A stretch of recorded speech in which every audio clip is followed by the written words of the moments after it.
today's video, today's episode, is going to be something different that I haven't done before. I want to actually sort of treat this as a mini lesson to address probably at least one of the most common questions that I get on this channel and elsewhere, which is kind of my approach to lead playing. And more specifically, I wanted to use the example of blues lead playing, as you'll have been able to tell from that introduction. So it kind of got me thinking of how best to put across some of my own personal strategies, if you like, to blues playing. And it's very difficult to convey this because I've grown up playing blues and rock forms of guitar playing. So it's kind of embedded in me, it's ingrained to express notes in a certain way and to instinctively choose certain notes, I think, that kind of fit the bill of a certain emotion or whatever it is you want to convey. So forgive me if I sort of scramble a little bit on this one, but the best way I think I can explain it is to break it down into three categories of blues lead guitar playing. So one style that I refer to is something I would call refrain blues.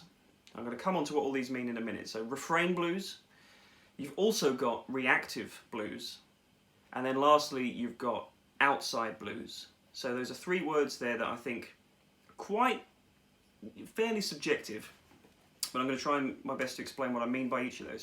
So refrain blues. What I mean by that is kind of the stuff that you hear most often credited to players like B.B. King and Stevie Ray Vaughan, where you basically have a phrase or a couple of signature phrases that you sprinkle in, and it's usually to complement a vocal as well. Like if you've got a blues vocal and you don't want to play stuff that's too busy and gets in the way too much, then refrain style blues is pretty useful. So let me give you an example with the chords that I had going there again. This is what I consider to be refrain blues style licks.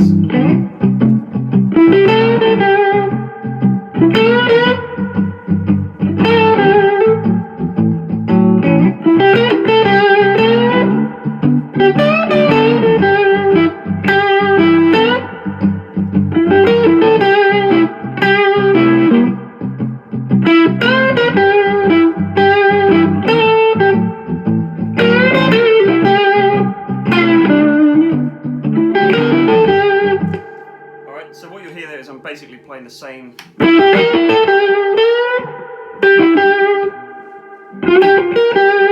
It's always refraining back to the kind of the root note, and that means that you can just sail on through any chord progression you like. Obviously with blues it's typically fairly simple, though I have deliberately chosen a little loop progression today that's got an added second chord in there as well, so it's not just the standard three chord blues things, but this does work for anything really. So that is kind of where I think a lot of players get their signature tone from. You know, when you refer to a player like B.B. King or Stevie Ray, there's certain licks there, particularly with B.B. That kind of thing, and with Stevie Ray it would be in context.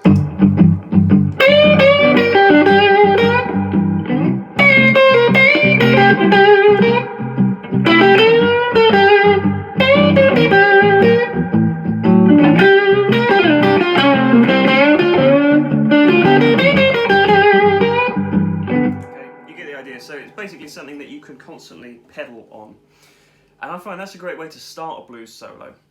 So you know, if you just getting the chords going, you want to sort of ease into it, and to find a little catchy refrain is quite good. So I kind of had that one at the example, that example at the beginning there. But let me try and find another kind of tasty little refrain that just you want to keep on coming back to. Let's try something else.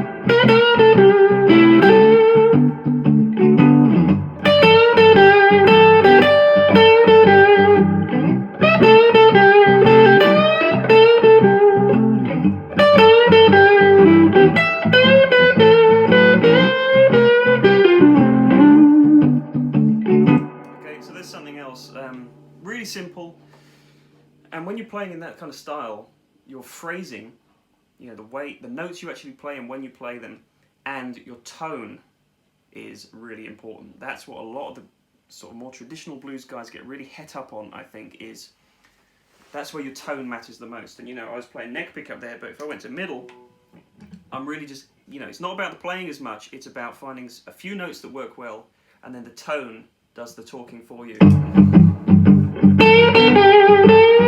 can be quite aggressive. Or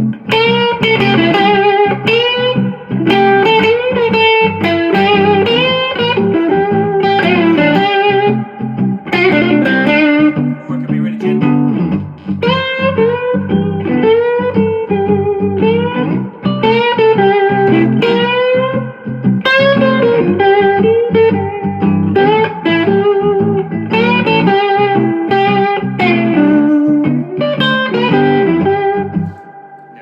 Dynamics.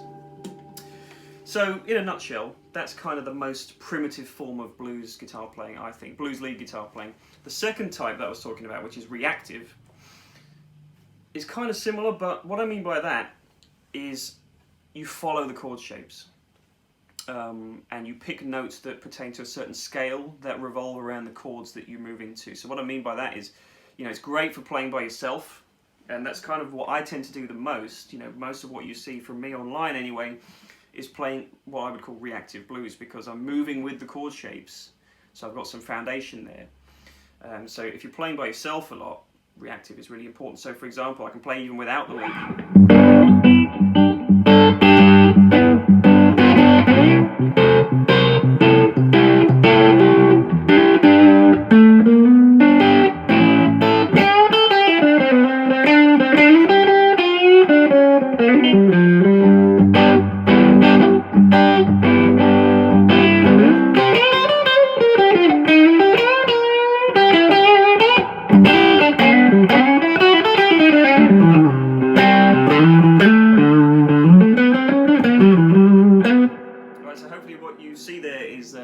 I'm following the chord shapes, including where you go to that A major, or A major 7. So with the loop, let me show you what reactive blues licks would sound like.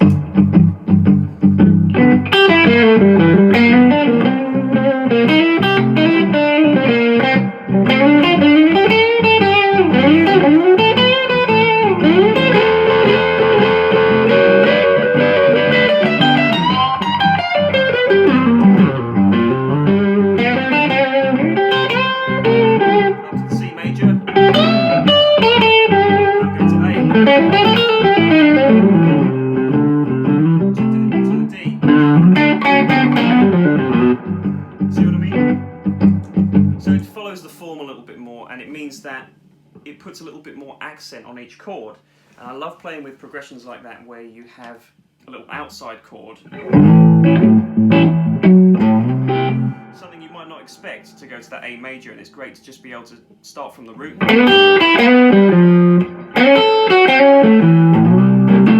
It would also work well with a sixth.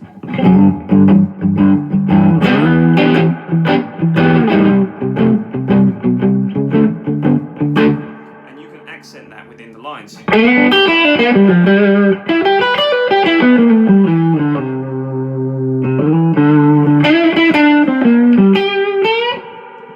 Alright, so that's reactive blues. That works really well for playing by yourself. And lastly, to get onto outside blues, this is really something that I've only started to explore more recently, and it's something that I take a lot of kind of inspiration from players like Robin Ford and Osnoy.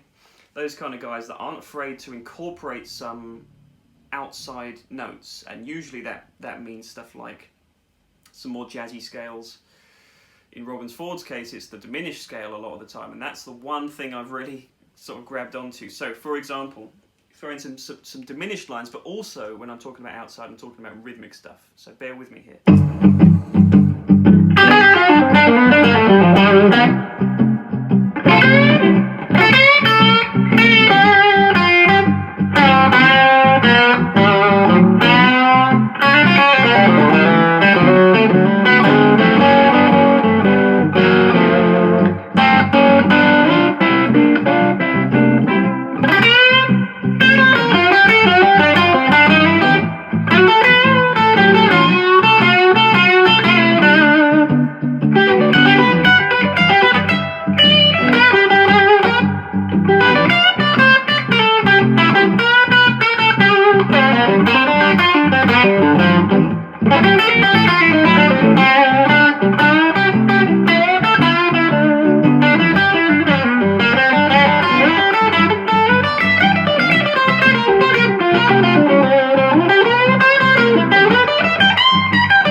brain when you do that sort of stuff, because you're constantly just trying to reach out a little bit.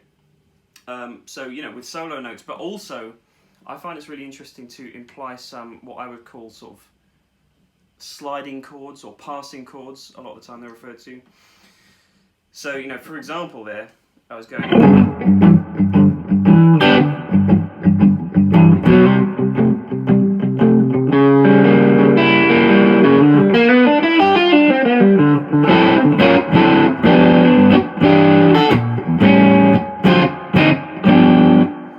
So throwing in some sort of half step chords. You know,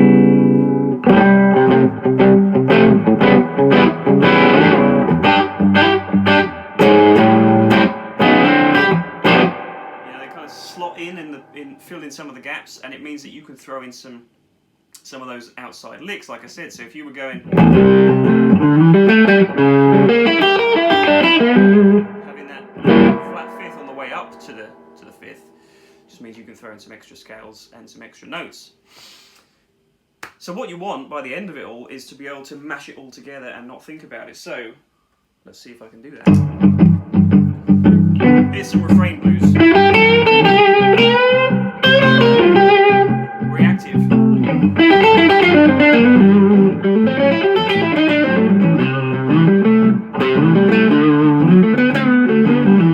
Outside.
Anyway, there's a few little blues lead guitar tips and tricks for you. Hopefully some of that made some sense. There were a few fluffers in there, but that's all part of the joy of playing lead guitar. So anyway, I hope you've enjoyed this episode. As I said, it's a bit different.